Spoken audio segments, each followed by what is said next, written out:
Voltamos com o programa Valor Humano na Rede Assim, entrevistando aqui Cid Moreira. É verdade. Ou é Silvio Santos? Mas olha só. Na verdade é Adilson. Adilson é muito legal trocar uma ideia com o Chico. Adilson, né? É verdade, o jogo da Copa, gente. Pô, vou torcer pelo Brasil, pô. Pelé também aqui. O Adilson, a gente tá dando uma brincada aqui, é um cara que traz pra gente uma consciência muito importante de que a indústria vem se transformando, a situação do trabalho, e se foi mais profundo, né, Adilson? As previsões de que temos uma transformação na própria humanidade, na correlação dela com a máquina, com o tecnológico e tudo mais, né?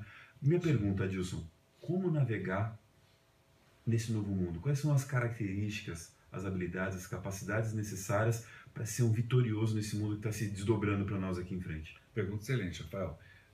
Os estudos demonstram que surgirão 3 novas grandes categorias. A primeira categoria seriam os trainers, aqueles que seriam os treinadores. Treinadores de máquinas para inteligência artificial, para que as máquinas saibam interagir com processos e até mesmo com o ser humano. Haja vista muitos projetos como o Siri, o Google e entre outros, o Watson, agora o Power BI da Microsoft, inclusive muitos outros sistemas. Então esse trainer iria trabalhar com máquinas. Do outro lado, o trainer, que seria uma profissão também de diversas áreas, uma categoria, aliás, trabalharia com a capacitação do ser humano. Porque o ser humano vai precisar operar a máquina, em alguns momentos trabalhar com comandos numéricos computadorizados, com programação, precisa de lógica e entendimento de como funciona uma lógica de programação. Então, o mínimo não é simplesmente operar um sistema operacional, abrir uma planilha, um editor de texto ou um apresentador. Não. É saber como funciona a máquina para poder trabalhar com ela. Habilidades cada vez menos físicas e repetitivas para serem cada vez mais intelectuais e criativas, né? Exatamente. Essa é a primeira categoria. A segunda categoria seria o que seria o CSI, né? Aqueles que buscam problemas depois que ocorrem. Temos como exemplo acidentes, infelizmente, com vítima da Tesla, da Google, e que profissionais vão analisar como isso aconteceu, por que aconteceu.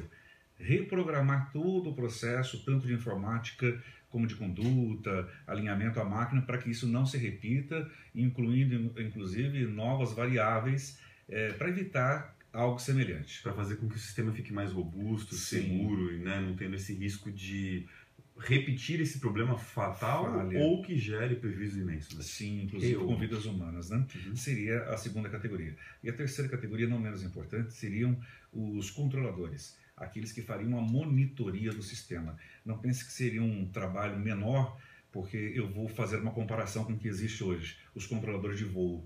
A responsabilidade é gigantesca. Verdade. Então, aqueles que ficariam monitorando grandes sistemas terão uma responsabilidade muito grande para ter certeza que tudo está saindo conforme planejado.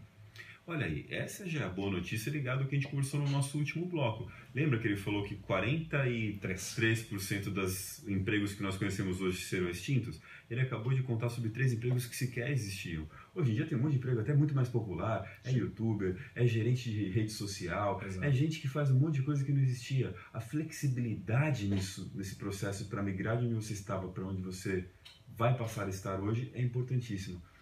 Nós tivemos um entrevistado, Adilson, essa semana aí, nesses últimos dias, que foi o Eduardo Reis falando sobre a questão da gestão emocional da pessoa frente às redes sociais.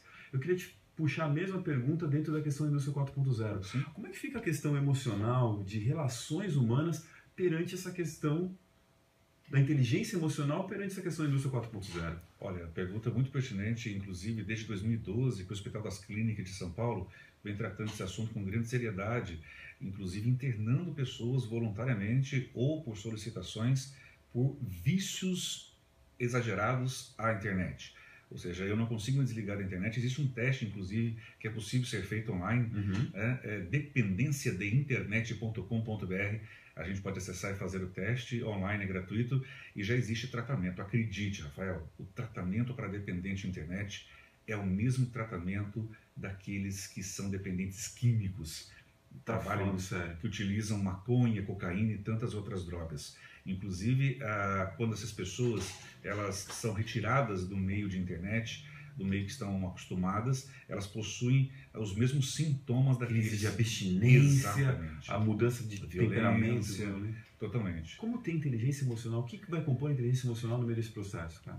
A resposta é a inteligência emocional, criada pelo Daniel Goleman em 93. É você colocar o lado consciente, que inclusive muito bem disse o Eduardo, o lado consciente falando mais alto. A tecnologia, ela é espetacular. Assim como uma faca, eu posso preparar um alimento, como é possível matar uma pessoa. Sim. A tecnologia permite que nós consigamos encontrar muitas respostas para aquilo que ainda nós não temos. Mas também, se eu deixar com que a tecnologia me domine, certamente ela fará com que eu encontre aquilo que eu não queira. E hoje tem nos dominado cada vez mais, né? Cada vez mais. Eu costumo usar a seguinte frase, principalmente o smartphone, o celular que está praticamente dentro de nós, dos nossos bolsos, Sim. é utilizado para aproximar pessoas distantes, mas essa tecnologia tem afastado pessoas próximas.